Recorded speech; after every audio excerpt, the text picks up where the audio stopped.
Thank you for coming on this platform. We're looking at issues surrounding the development immediately after 2nd December, where there was a declaration in Finland.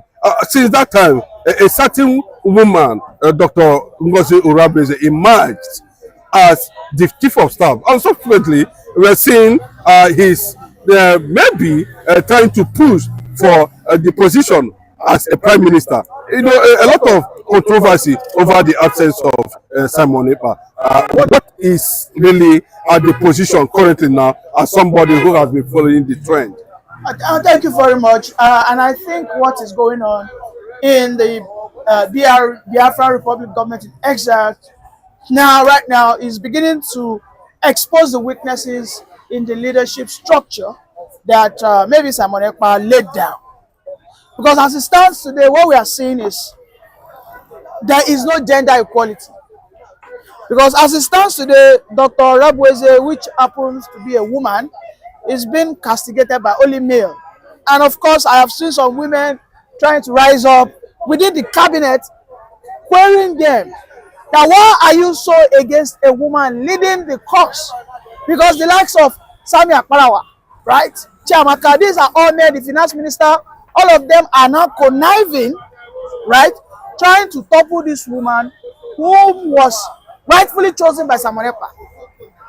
And I am begging for that question, that if Simon Ekpa had dropped one of them, right, and they were equally doing all these initiatives she's doing, because Simon Ekpa actually said that immediately after the declaration, that team will be dissolved so that we can now have a new team for the new state who will now further the diplomacy. And this woman is following those instructions to the latter. She's not going out of that. She's doing everything. However, the finance minister is finding it difficult to listen to the instructions of this lady. There's what we call, I think their masculinity is coming into play. So they don't want to respect her as a woman. They don't want to respect Dr. Ngozi as a leader. They see her as a lesser person. That how is it possible for you to bring a woman from Texas to come and lord over us? It is impossible. And I don't blame them, because this is the same thing that happens in Nigeria. A woman in Adamawa State, right? This woman was supposed to win the election. But we saw how they use their culture and tradition to say that it is un-African. It is not African for a woman to lead men. And until we understand that this Biafra struggle is a total separation from that primordial sentiment, those archaic mentality, that it is a system, a government that portrays new development in Africa.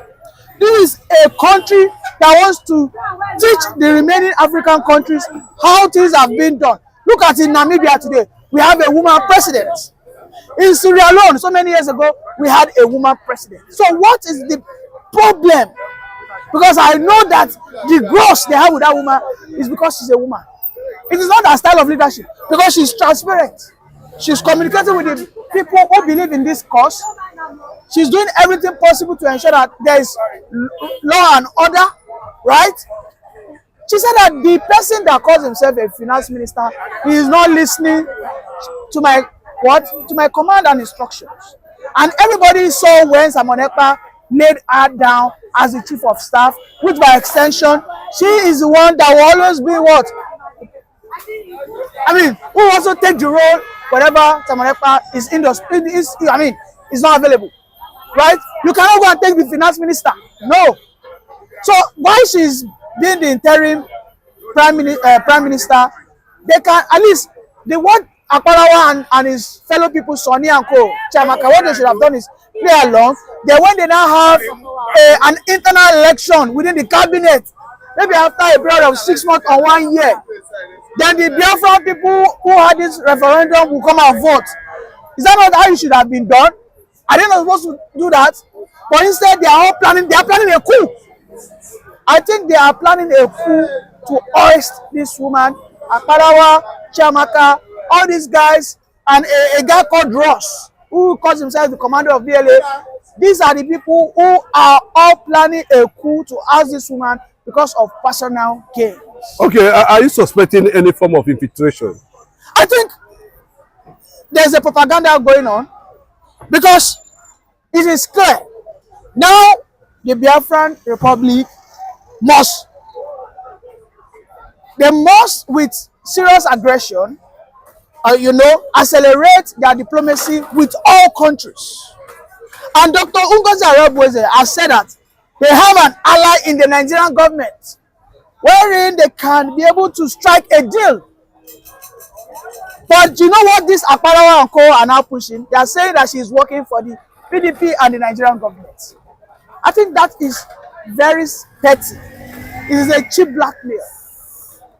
Because whether you like it or not, Biafra will still have some diplomatic relationship with Nigeria. You will not extricate or terminate your total relationship with Nigeria. If eventually Biafra is restored today, they are not going to say they don't see Nigeria as a country. Right? Nigeria will still be an alliance in African Union.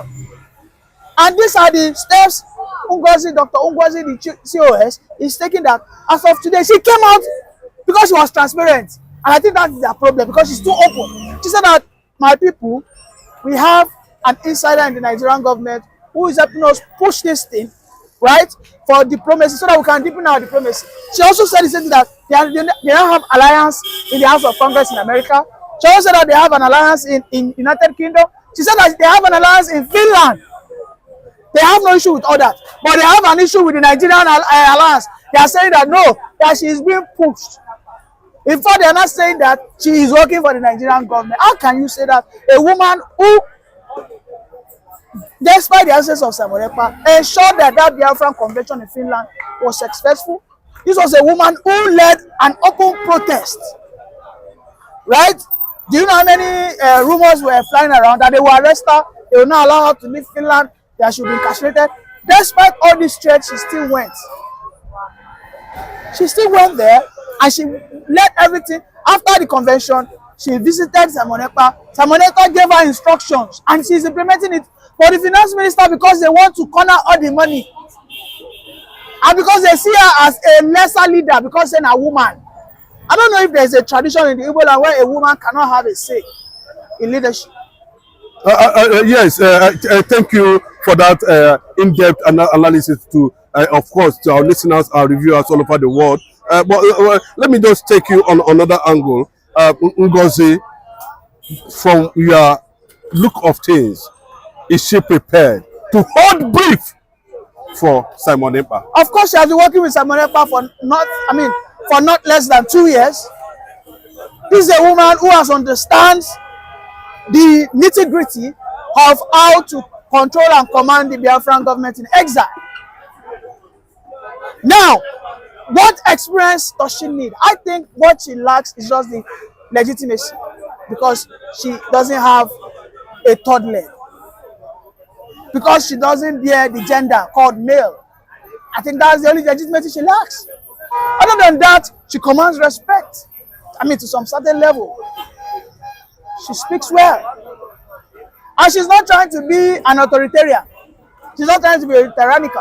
We learned that she's the brain behind, high level of, lobbyist agencies around the world, top lobbyists who are already picking up. Let me remind you that she was the lead delegate that took the Biafra gospel to South Korea.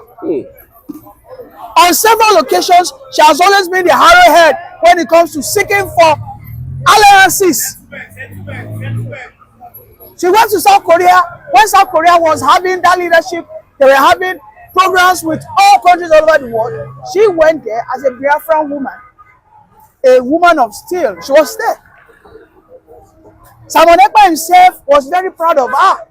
Simon Ekpa kept posting and updating what was happening. Right? She has gone times that number to America to see the House of Congress lobbyists. She has signed so many deals to advance the progress of this agitation. It is unfortunate for me to see that some men, because of their greediness, and I don't know why this has to always be about men. Let me tell you, in the global economies, you will see that men have always brought agitations down because of greed than women.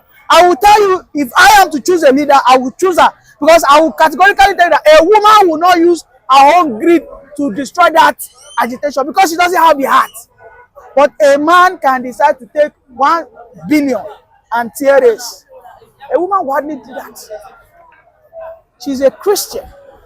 This is a woman who believes in Christ. She's a woman who believes in the cause of the agitation. This is a woman who has given her all. This is a woman that she's even risking a very flourishing career.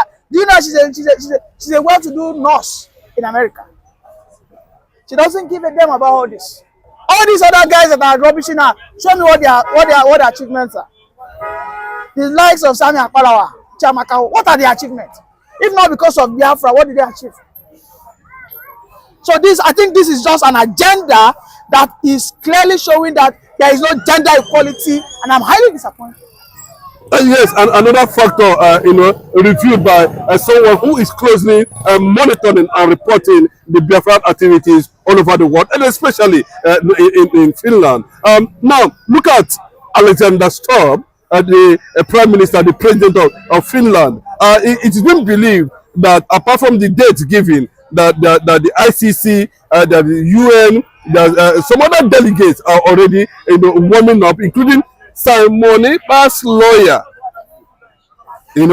How do you, because we learned that some are saying that Simon Ekpa is in the custody for security reasons and intelligence reasons. He was being kept somewhere just to watch developments as they unfold. How do you balance these two things now?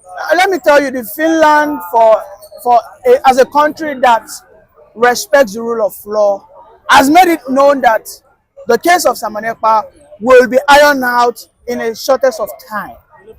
We understand that Kole Musa has been gallivanting and jubilating that they have an hand in it's a lie. They don't have any single hand in the current investigation going on with Simon Ekpa.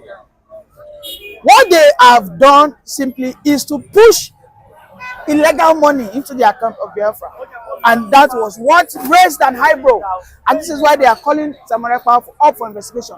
Is it true you are what? Pushing for terrorism? And he has so many videos, so many video evidences on how the Biafrans are being maltreated in the southeast. Now the question is Nigeria ready to face the fight Biafra is bringing to them in the International Criminal Court of Justice? Because what is going on is now the hunter will now become the hunted, because now the bushmeat has grabbed the gun. It's as simple as that.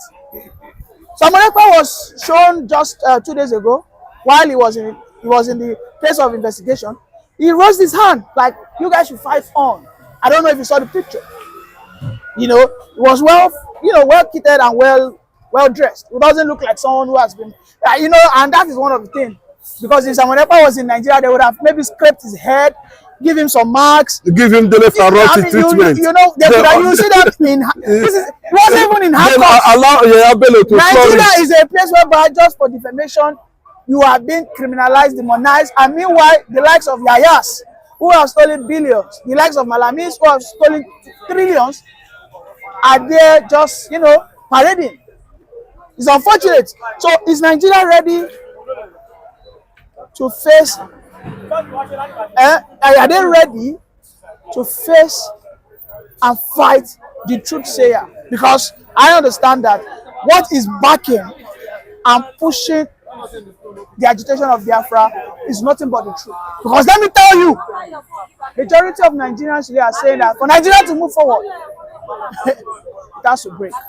Thank you very much. Okay, thank you, Mr. Niyi, for coming on this platform. And it's one of the things we keep on sharing on this platform. Keep a date with us while we keep give you updates on the next, appearance of Simon Ekpa. Thank you very much. Thank you. For that wonderful question, the anchor of this good platform.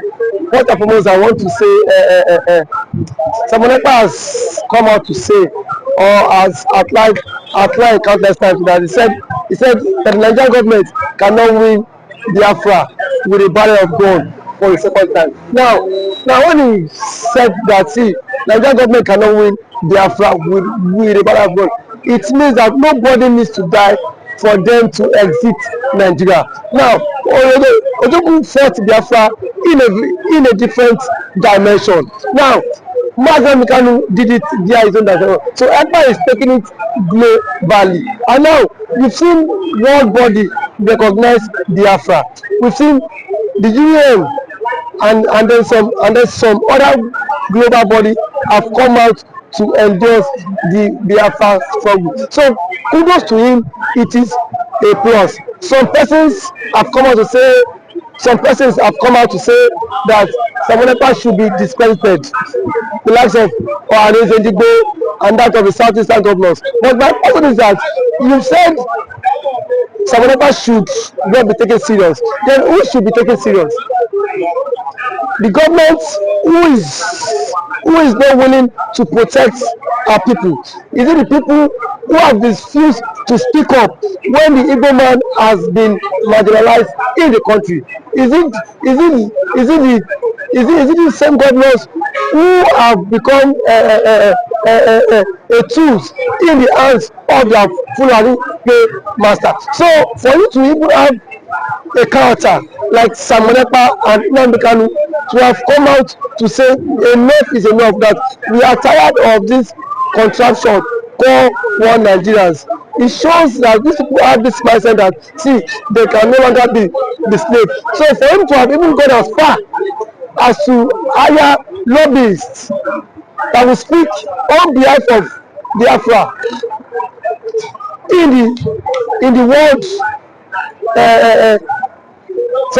in the UN summit, to me it's a plus, and that alone, the voice of Biafrans will be heard globally, and the voice of an Igbo man is also being heard globally. Now let me take it back the line. When Southern Sudan and South Sudan wanted parted ways, nobody killed each other. Nobody go through the route of violence. It was done amicably. So Samuel Ekpa is doing it amicably for him to convince world leaders that this thing is possible, and why the government of the day, the present government of Nigeria, are not seeing it that way. Thank you. You can also to the government, the Nigerian government be worried about it. Why would they be worried? The same people have sent assassins to kill Samuel Ekpa. Now only he has escaped. So see, one thing about it is that the government of the day, they are panicking. There's panic. You know what it is now? Say a particular tribe or a major tribe to exit your country. You know how an Igbo man is. You know the investment of an Igbo man is in the country. Now imagine in Nigeria without an Igbo man. Let's just imagine that. I mean, dominance.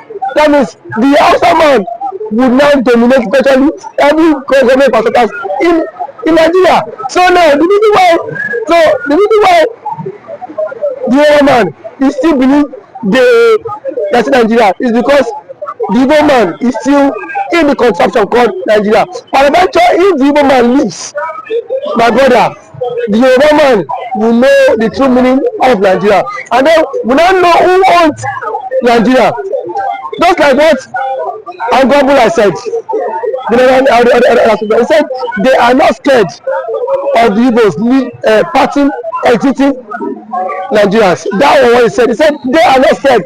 Indirectly, that means the other tribe would not have sense of belonging in the country, and we know it. I know it too. And every normal man now has the spirit of dominance. You cannot dominate him. If Fulani man has the spirit of dominance, for you to dominate him, it will take ages. In terms of population, you cannot dominate them. So one thing is that Ojukwu have foreseen this whole thing. That was why he championed this Biafra struggle. And now, gradually, it is now becoming a reality in this contraction called Nigeria. Now, there are some even some Igbo men, sorry, some Igbo men are even tired of the system called Nigeria, just because they feel their brother is still in president. Man, my brother, I can bet you, come 2027, the Yorubas will be championing the Republic more than the Igbo man. I can bet you that. That I am very certain of. Yes, we will championing because it is certain when their president, when their brother is being kicked away from the presidency, already there is a plot, and which he himself cannot escape. The president himself knows that there's a plot, and then the big shots in the north are formed alliance. You know it. RFI, a powerful influence in the north, is not in the league. Sorry, is not in good terms with the president. And now nobody can take that factor. What RFI did. Honestly, that made President Tinubu emerge as the president via his own influence. And then we have also the likes of Angulai, which is the chairman of the Northern Others Forum. He said, post that election, that the Northern Others Forum supported Tinubu, but come 2027, Tinubu will not get their support. So what does that mean? Now so now if the average left person is not given the vote, now where will they get the vote? It should come by 2027. The same thing the Yorubas have been after the votes for. Now they will be the master mind of it, because I can bet you by 2027 Yoruba will stop, and that's the slogan that will continue the trend, is that we are tired of the country, we want to follow the suit of the government and exit the country. And then the government now will not take them, tag them for being unserious, because now that the government is championing for the exit, we are saying the government is not serious. There are claims that the government is not serious, but I can bet you when the system will not catch up with you, then you will know why the government has been championing to exit. Thank you for always coming.